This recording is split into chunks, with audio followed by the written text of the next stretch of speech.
It's good to present God's word to you this morning. Thank you for the opportunity. Let's please open our Bibles to Matthew.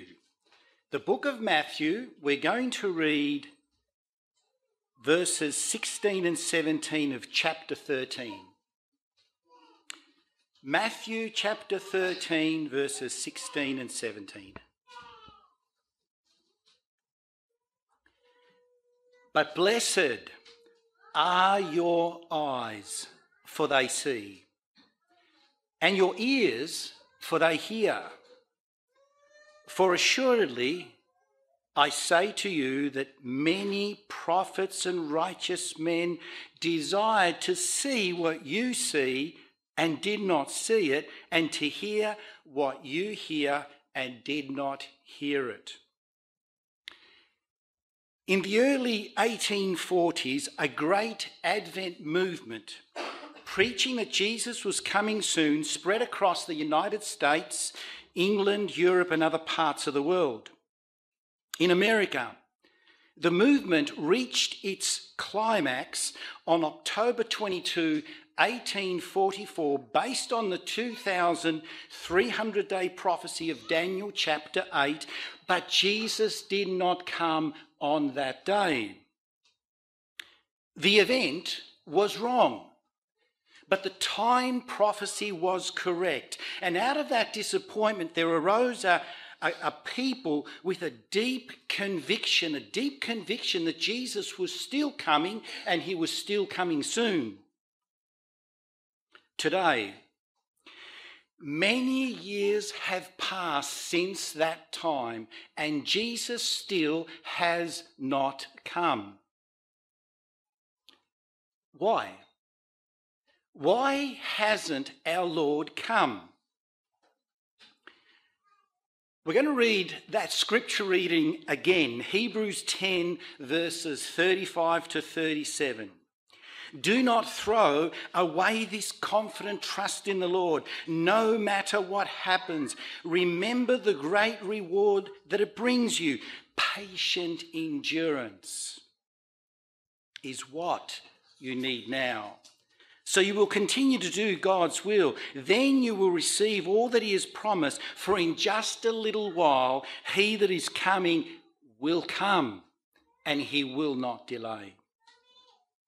The Bible tells us not to turn our back on God, no matter what happens. Hold on.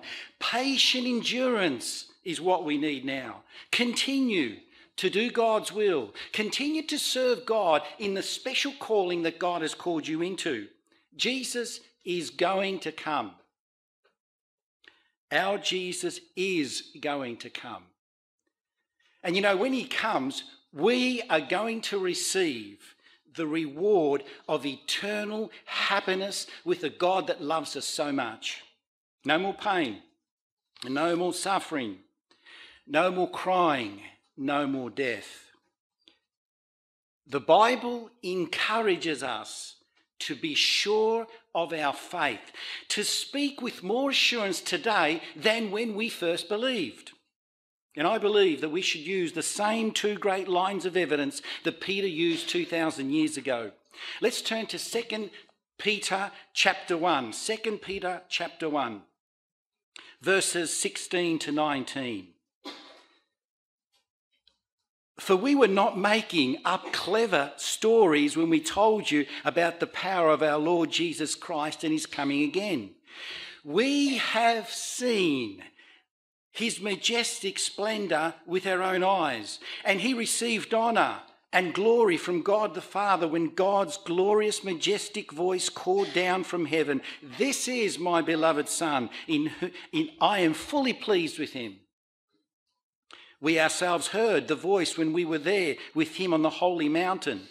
Because of that, we have even greater confidence in the message proclaimed by the prophets. Pay close attention to what they wrote, for their words are like a light shining in a dark place. The two lines of evidence that Peter gave were the testimony of experience, what we have seen, what we have heard, and the testimony of the fulfillment of Bible prophecy. And this morning, I'd like to bring those two testimonies to you. The testimony of what we're seeing and hearing in today's world, and the testimony of the fulfillment of Bible prophecy. For Jesus said, and he would say again, blessed are your eyes, for many prophets have longed to see the things that you are seeing today, but they did not see them. The testimony of our experience of what we're seeing and hearing as it meets the testimony of the prophetic word should give us a deeper longing for Jesus to come.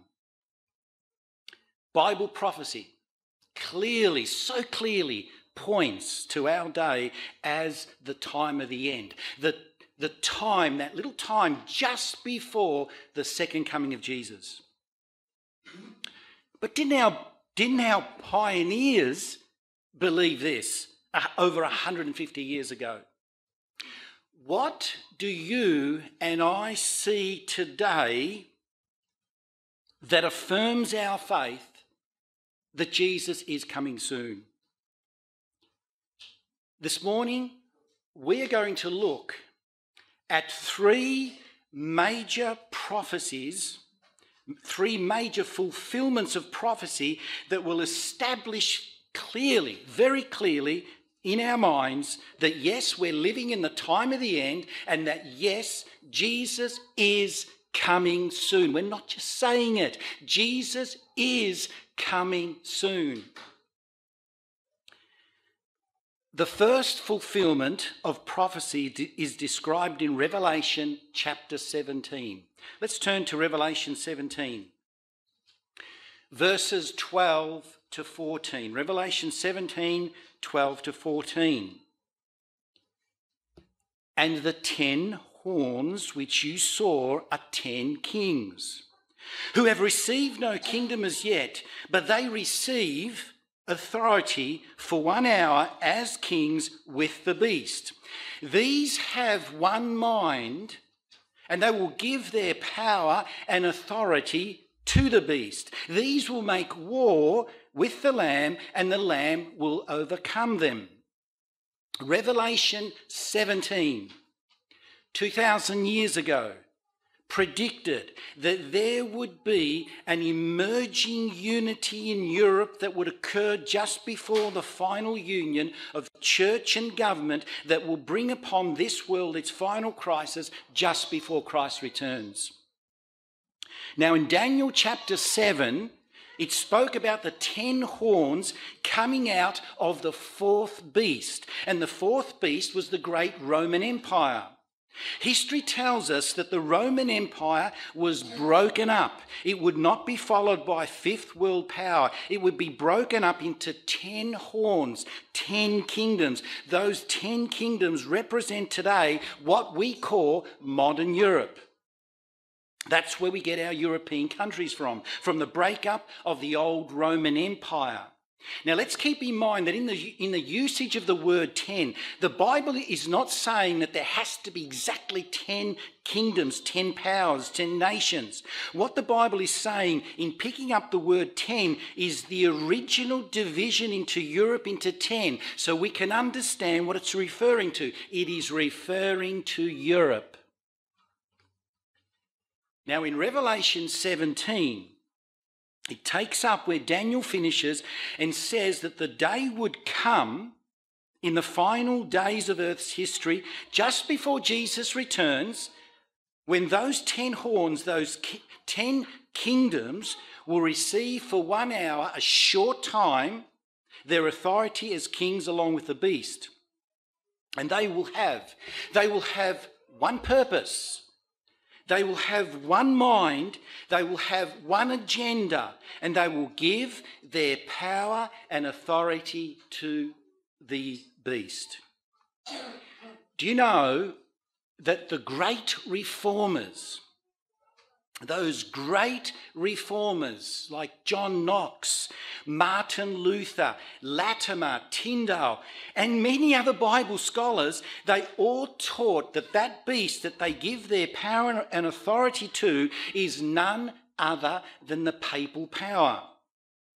And Revelation 17 predicted that these great kingdoms that today constitute Europe will have one mind.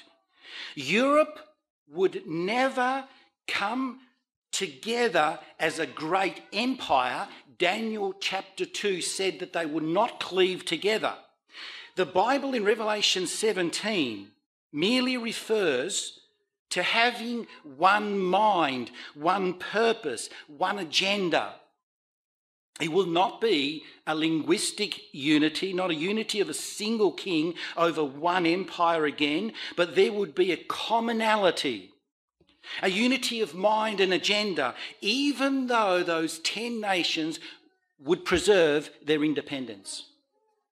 And then they will give that unity that comes over to the power that today is seeking to be in control of the one world order. What do our eyes see today? What are our ears hearing today? 1957, the beginnings of the European Common Market. 6 countries of Europe joined to form a common market. 1990, the European Parliament was established with 420 delegates. Those member nations, not long after, they signed 2 treaties calling for a single currency and a central bank. And we now have, in Europe, a central bank, and we now have a single currency. Today, we see a tremendous power block in Europe. And you know what their motto is? Their motto is united in diversity. You know, for more than 70 years,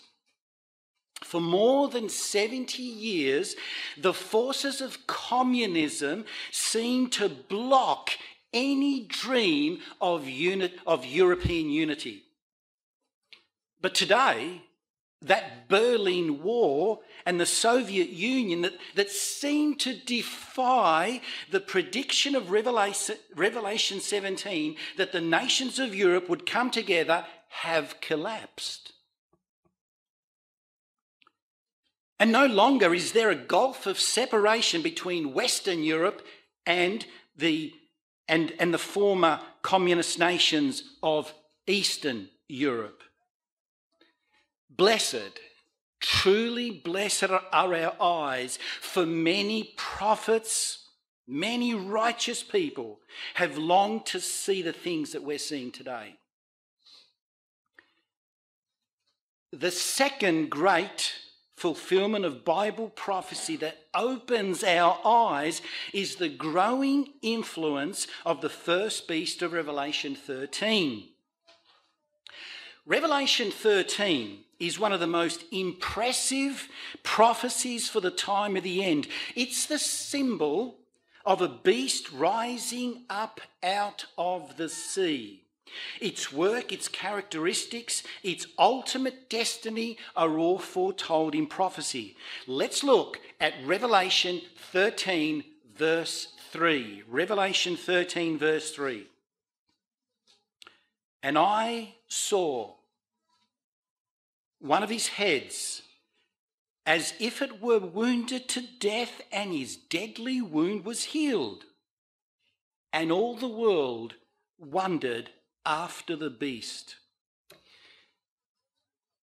A long line of Bible scholars back nearly 1,000 years have seen the great church-state union centred in Rome as symbolised here in Revelation chapter 13.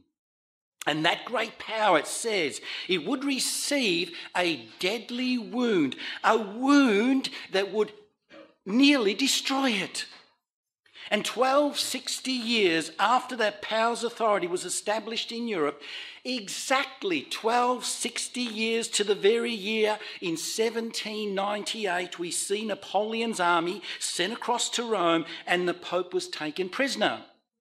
The newspapers of the time said that the papacy was finished. 2 years later, when the Pope died in captivity in France, Napoleon decreed that no more popes would follow in his stead. But Revelation 13 said that though it would receive a fatal wound, that wound was going to be healed. And finally, the healing would take place so much that the whole world would wonder after the revival of that power.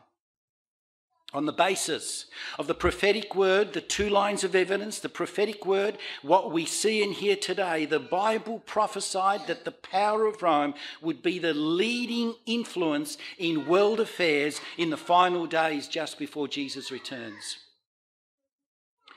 That is the evidence of prophecy. What do we see and hear today? True to its prediction, in the 1790s, it lost its controlling influence in Europe, and that continued throughout the 19th century.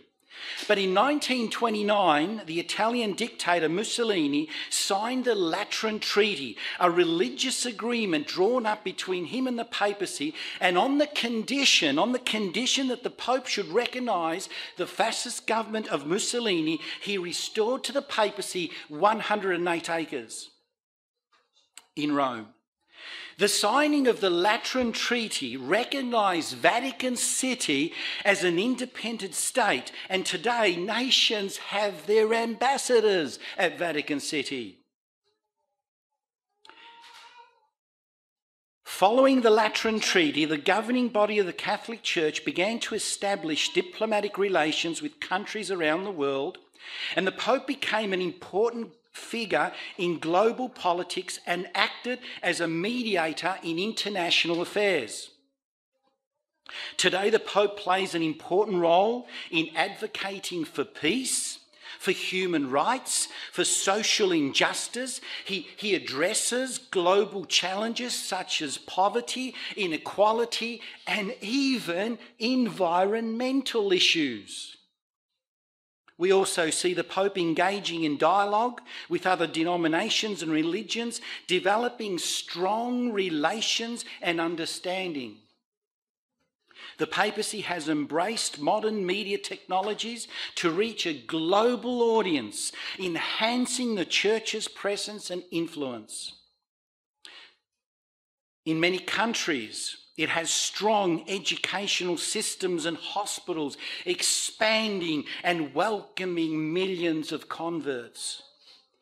The rise of the papacy since 1929 has seen an expansion of the Pope's role as a global figurehead, advocating for peace, for justice and unity, while maintaining the Church's teachings and spiritual authority.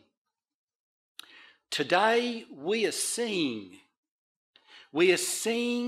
before our very eyes the fulfillment of predictions that were written 2,000 years ago. We are blessed to see these things happening today. The third great fulfillment of prophecy, developments that are occurring within the second beast of Revelation 13. Revelation 13, let's look at verses 11 and 12. Revelation 13, verses 11 and 12.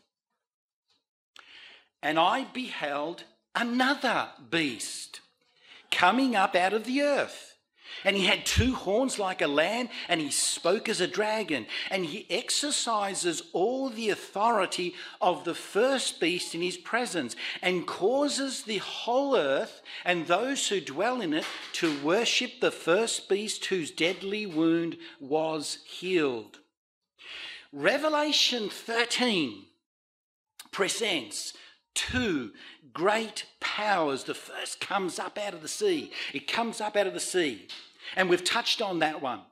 The second one comes up silently, quietly, out of the land. It comes up peacefully. Comes up like a lamb at the beginning, but the day would come when it would speak as a dragon.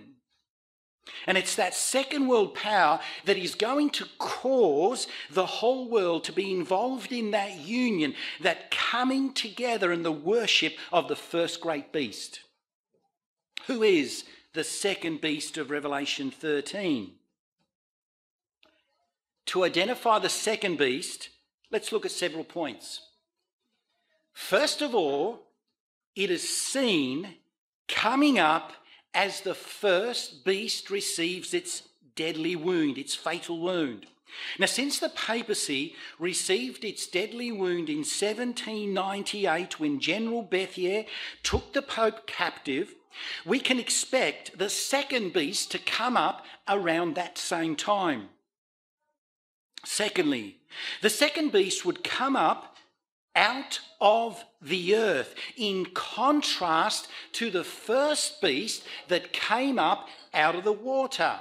In Bible prophecy, water represents people, nations, large populations of people. Revelation 17 verse 15 tells us that.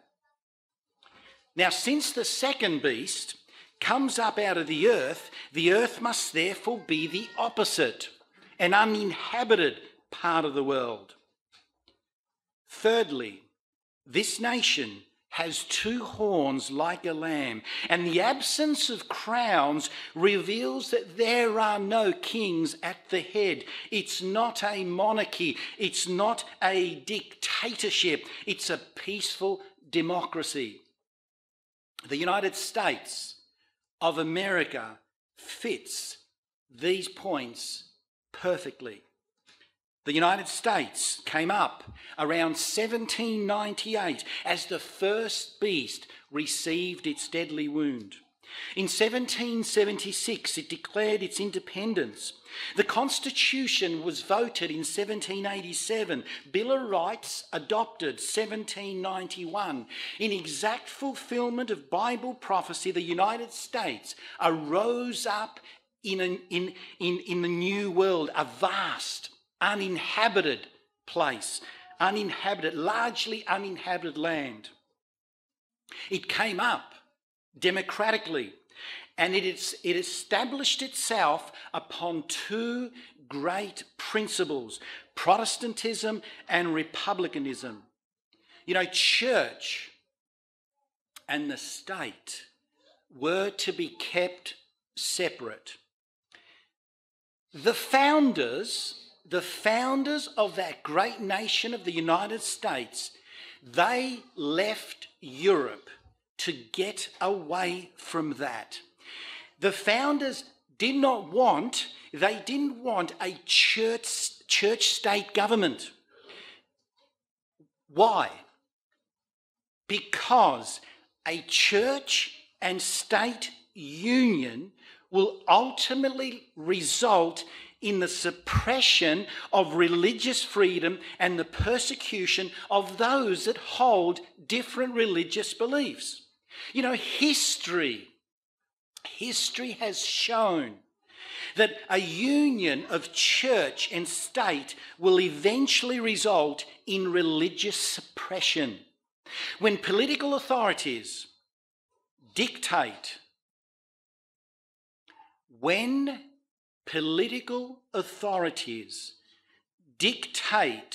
religious beliefs and practices, it will ultimately lead to the persecution of those that hold different faiths. History bears witness to many instances where dissenting voices were silenced and religious freedom was compromised. Millions of people lost their lives simply because their religious convictions were different. America would be founded on the principles of religious freedom. It would defend the fundamental right of every individual to worship according to their own conscience. It would stand in opposition to any system that suppresses religious liberty or undermines the free expression of faith. The First Amendment to the Bill of Rights says, Congress shall make no law. This is such a good law. Congress shall make no law respecting an establishment of religion or prohibiting the free exercise thereof. We are free to believe however we want to believe, and it should always remain that way. America was founded on the separation of church and state, yet Revelation 13 predicts that that nation would one day change its constitution. And it would speak the voice of a dragon, the persecuting voice, and it would enforce worship that would be in opposition to God. Revelation 13:15, he was granted power.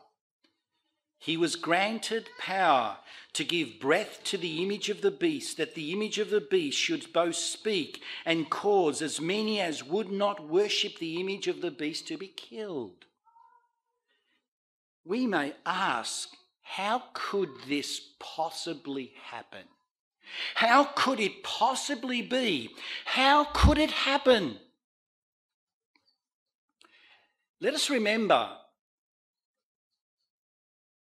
the beast was a persecuting union of church joining and influencing the state for its own ends. And the image of the beast is exactly the same. When the churches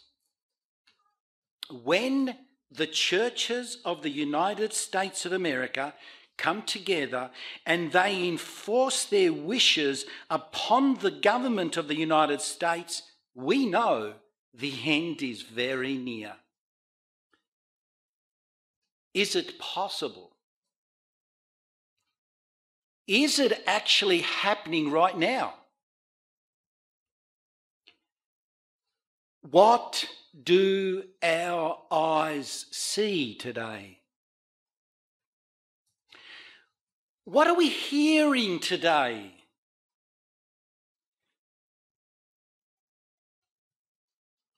What do our eyes see? What do our ears hear today as they converge with the testimony of prophecy?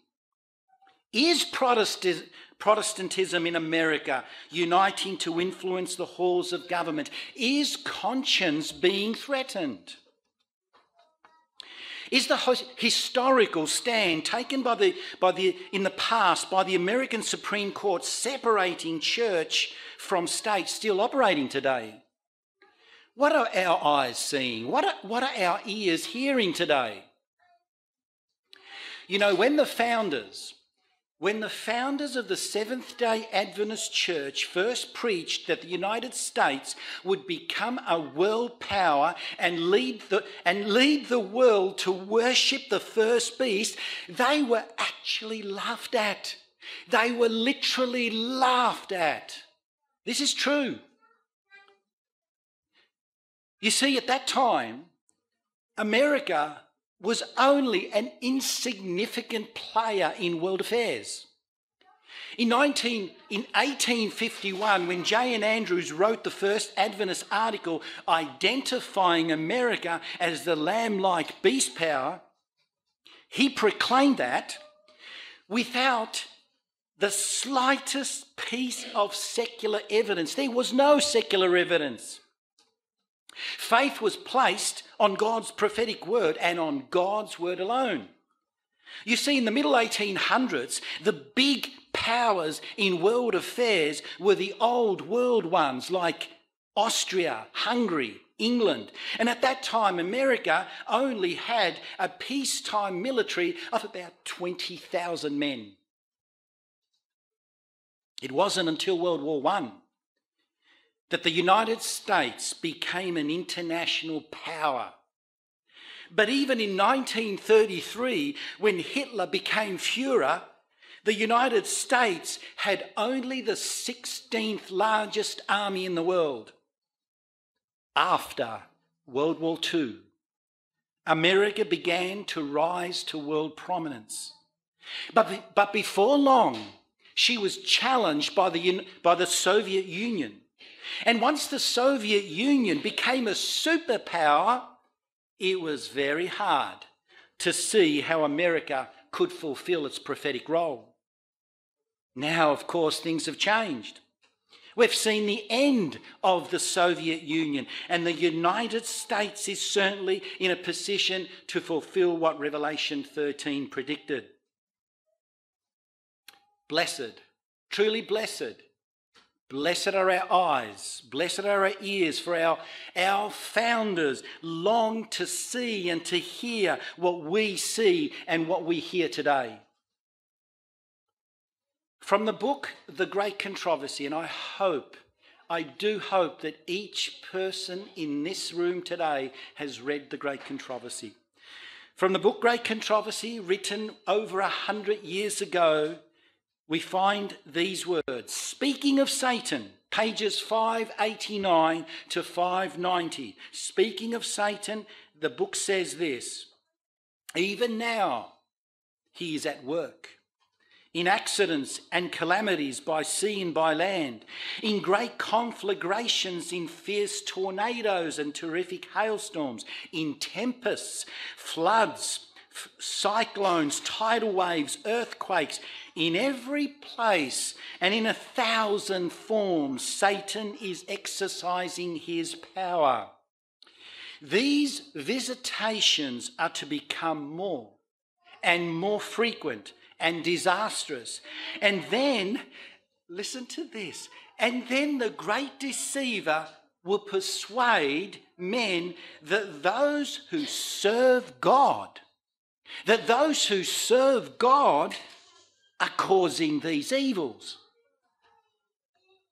It will be declared that men are offending God by the violation of the Sunday Sabbath, that this sin has brought calamities which will not cease until Sunday observance shall be strictly enforced.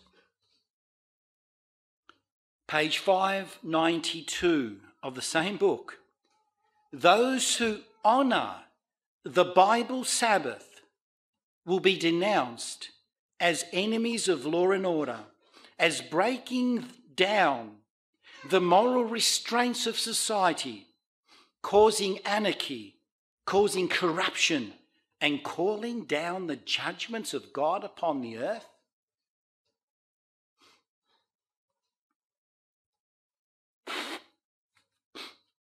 Also in Matthew 13,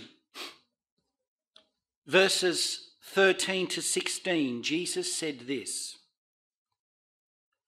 and he was speaking about the people in his day, and they were just like us.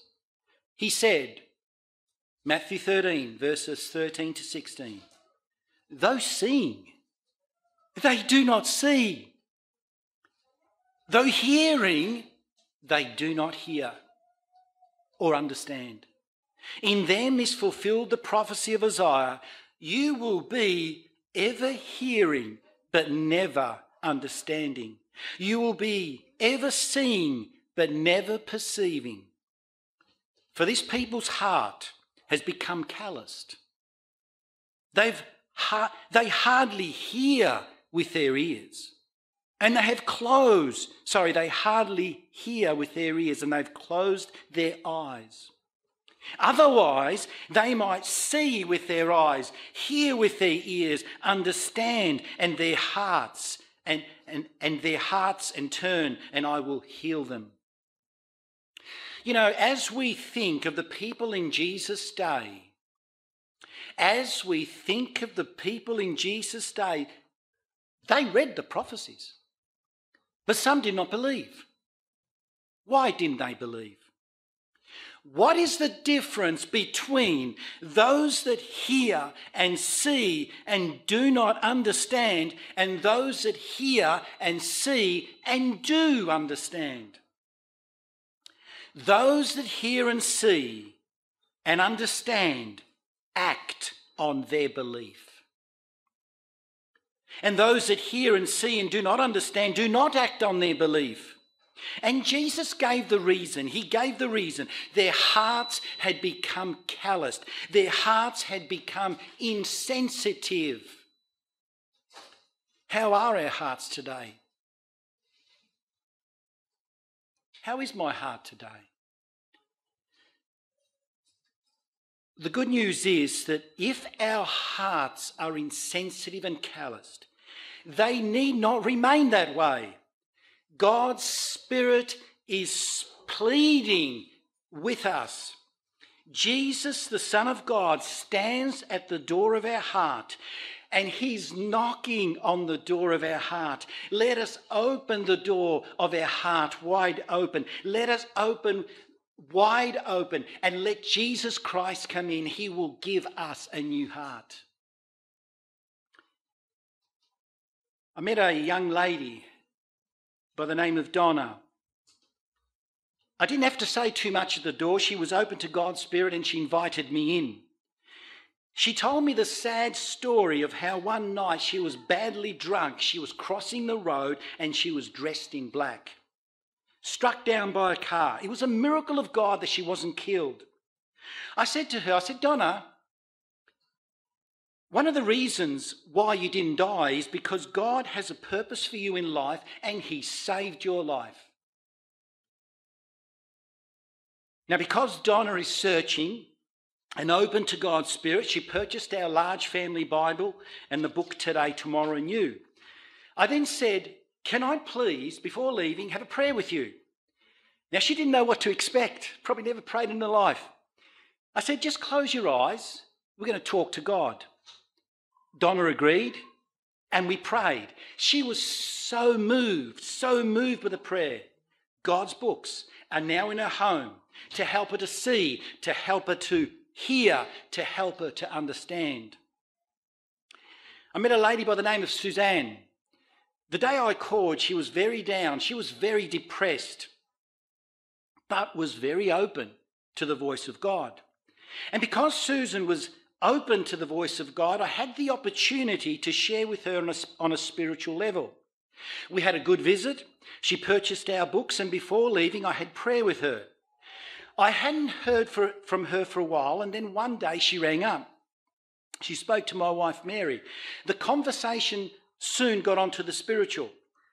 Susan said, I've had a lot of Christians witness to me, but it was your husband that led me to Christ. I was invited into the home of a lovely lady by the name of Faye. We had a good visit. I showed her our books, but she didn't buy. It's not always that they buy. My custom is, where possible, I always like to pray with a person before I leave their home. And I said to Faye, before I leave, can I pray for you? Is there anything in your heart that you would like me to mention in our prayer? She shared the story of her teenage son, moved away from home, hasn't kept in contact, and she's been very concerned. We bowed our heads and we prayed. A while later, this is incredible how this happened. A while later, I met her again, and it was not by chance. I was referred, I work by referrals, I was referred to a family in Clayton, and there in that home, this lady was visiting. It was all orchestrated by the great God of the universe. She said, Joe, you know that prayer that you prayed for my son? We had a miraculous answer. Not long after you left, my son knocked on the door. And I had goosebumps on the back of my neck and arms when she related that story. And she also said, and I was very humbled by what she said. Her exact words were this: "You were like an angel sent to my home." God's Spirit strives with the human heart, and like the prodigal son in the Bible, Faye's son also came back. May his eyes continue to focus. May his ears continue to listen, that God may more fully help him to understand. In Berwick, I met a lady by the name of Beryl. I remember her telling me that she hadn't been to church for 32 years. She shared her story, purchased some of our books. I introduced the local minister, and it wasn't long after that she started to attend church again. Beryl fell in love with God anew, and she started to attend church, and she was rebaptised. I remember how about a month later, I rang to see how she was doing. She said, and her words were, "The day you walked up my drive changed my life." And how true that is. It was God that changed her life. He helped her to see, he helped her to hear, he helped her to understand. As a result, Beryl actively ministered to her family, and it resulted in about 5 or 6 other family members being baptised. As we read the prophecies,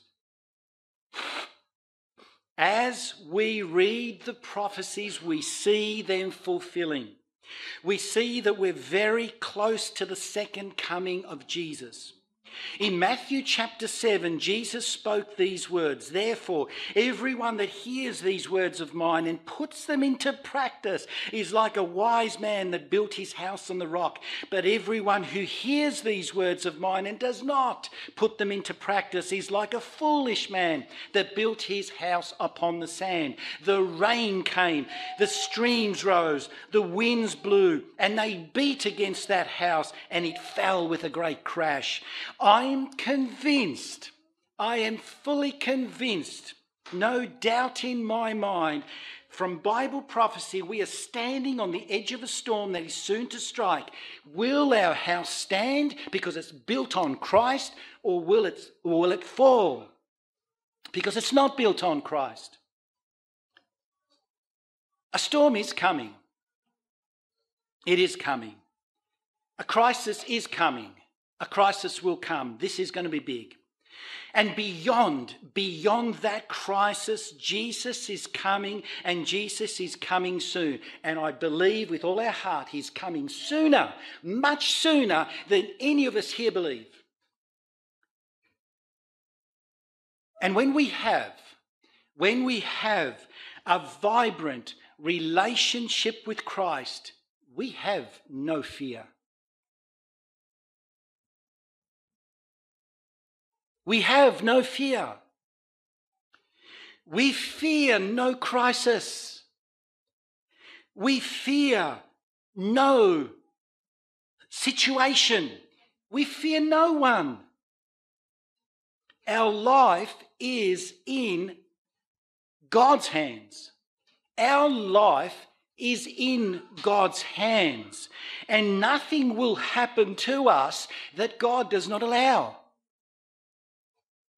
Our minds can be at peace, filled with the peace that passes all human understanding. Do you remember the story of Shadrach, Meshach, and Abednego? Those 3 young men were thrown into the fiery furnace because they refused to worship the image that King Nebuchadnezzar had set up. And so, in the last days, there will be a people like those 3 young men who will, by God's grace and God's grace alone, they will refuse they will refuse to receive the mark of the beast that a church-state government is going to enforce upon the whole world. You will not escape. The whole world will be forced to receive the mark of the beast. These are people that refuse this mark. These people that refuse this mark will not allow their conscience to be forced.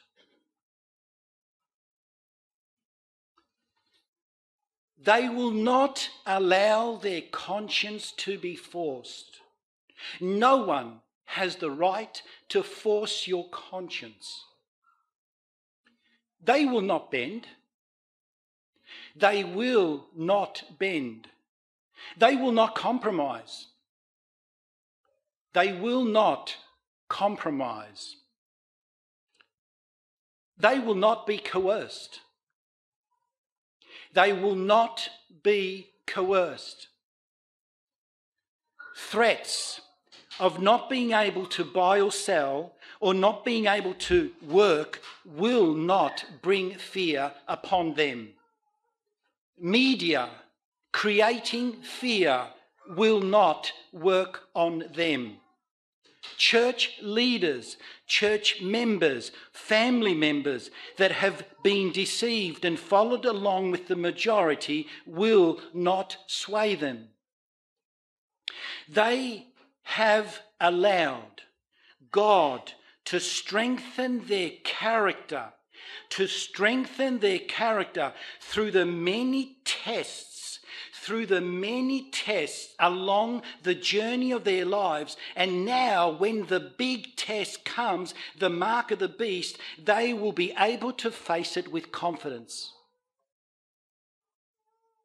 They are fully aware of the presence of Jesus beside them, and they will not yield.